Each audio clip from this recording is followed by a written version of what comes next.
Who are these unholy savages who hunt out their victims by sound alone? Why, it's the fucking Blind Dead, that's who. Mr. Magoo's favorite zombie series. The Blind Dead series started in 1971 by Armando de Osorio. The first two flicks have developed a huge cult following over the years, and it's easy to see why. Tombs of the Blind Dead is dark, atmospheric, contains some creepy imagery, and it's got horses in it. Any movie that somehow involves the Legend of the Templar Knights and a love triangle involving a college lesbian love affair, well, it certainly has something going for it. The film was followed in 1973 by Return of the Evil Dead to similar acclaim, depending on which version you watch. But I'm not here to talk about any of those films, am I? No, of course not, because anything to make my day less shitty has currently been outlawed by the state. I'm here to talk about the third film in the series, Horror of the Zombies, the Superman 3 of the Blind Dead series, if you will.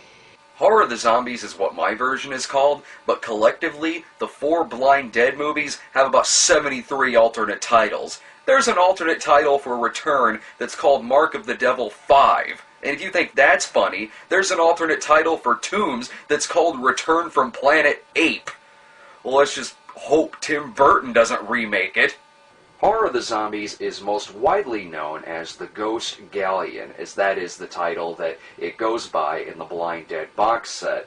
In some circles, it's also called Ship of Zombies. I have had it with these motherfucking zombies! You know where I'm going with that.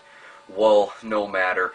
The Blind Dead box set may have all 4 movies, but whatever. The box set that I have has Horror of the Zombies plus 49 extra movies. The title, Horror of the Zombies, does make me laugh a little. Is the horror they speak of being caused by the zombies, or does the horror describe the zombies themselves? Because, you know, from what I understand, blindness kinda sucks. Yes, it's a little bit of both, I guess. Or it's just some alternate title thrown on there by a distributor who likes to get head from aardvarks.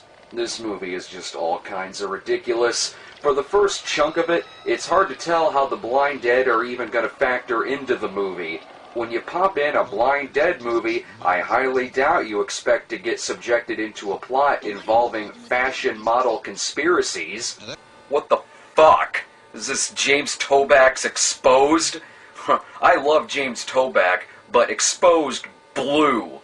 Can't I watch a horror film that reminds me of Toback's fingers? We're introduced to the models in a scene that features one of the most insulting photographers ever. Come on, Greta, lean back and stick them out. That's it. Better turn to your left. To your left, dummy, I said to your left. Nomi, can you get rid of that stupid look on your face, please? One of the models is worried when her best friend and fellow model has gone missing. Already I don't fucking care. The head of the modeling agency knows where she is and leads the lady to a mysterious hideout where everything will be explained. Oh God, this could go in several directions. This could either go the way of Hostel or the way of Bikini Island. Well, here's your fucking answer.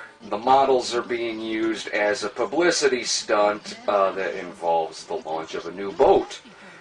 Can't say I expected that. That is the explanation behind this conspiracy, and it was being kept a secret. Why? Because everyone would think it's stupid? Nevertheless, the plan backfires. The models become lost at sea, end up on the ghost ship Galleon. And how haunted is this ship? Oh, I'll tell you. When you're off the ship, it's daylight. But as soon as you step on this motherfucker, it's pitch black in the dead center of fog. The ship lays host to the tombs of the Templars, who immediately pick off the 2 models as if they were, well, 2 models. A rescue mission is sent out to find them, and by rescue mission I mean employees of the modeling agency. Great! Were the pink ladies unavailable? The crew finds the ghost ship where the Templars rise once more to slowly, very slowly, do away with the stowaways. The victims can't jump overboard because they believe they are stuck in another dimension, and can you blame them when everything can turn from nighttime to daylight in a single cut? You're not in another dimension, you're just in a shitty editor's basement. I don't know what they were thinking here. I think they just wanted to take the Templars and put them out of their element by placing them on a ship, because years later that worked out so great for Jason Voorhees. But aside from that, the movie looks like shit. Seriously, James Coco literally wiped his ass with this film, and we're looking at the result. It's hard to tell who is talking half the time, because I've never really seen this in a movie before, but the actors have a hard time moving their lips when they talk. Just get out. Well, if only money were any help. There are your industries, your colossal accounts, and your big yachts. I told you to get out. See what I mean? They're fucking talking like this. This gives new meaning to the term lazy performance. The zombies look pretty good here, but the Blind Dead always look pretty good in these. I love the skeletal hands, the hoods, and how some of their faces look like schnauzers. Hey, hey, hey, hey, hey! Breaking the fourth wall there, buddy. Easy, easy, hands off the camera. Some of the other effects, though, not so much. Look at this scene where they're dumping the tombs overboard.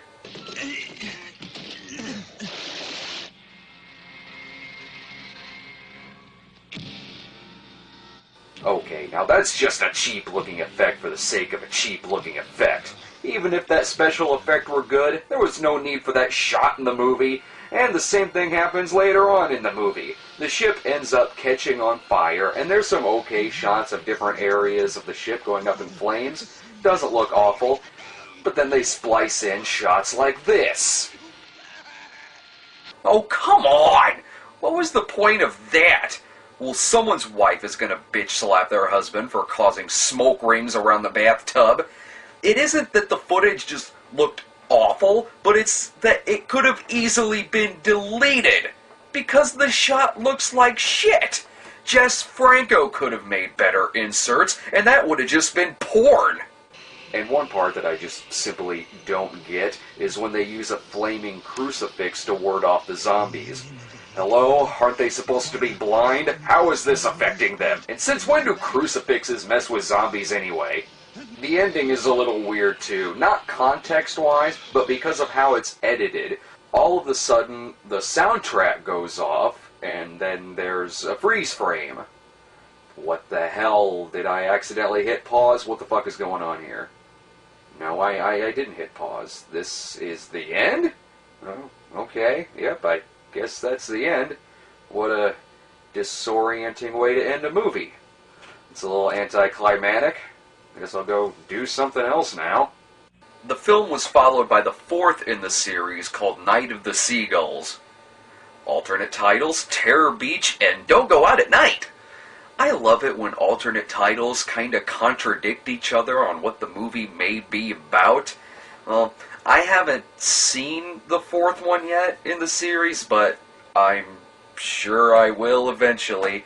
But anyway, thanks to everyone out there who has donated movies for review, because thanks to you, I can keep this show going for decades. And I promise that 100% of the reviews I do from now on will be directly from submissions from you guys. And that almost scares me in a way. But regardless, thanks for supporting the show, thanks for your love, and I shall see you next time. Because I've got movies about killer refrigerators and nudist colonies to watch. Don't leave me now, Sergio.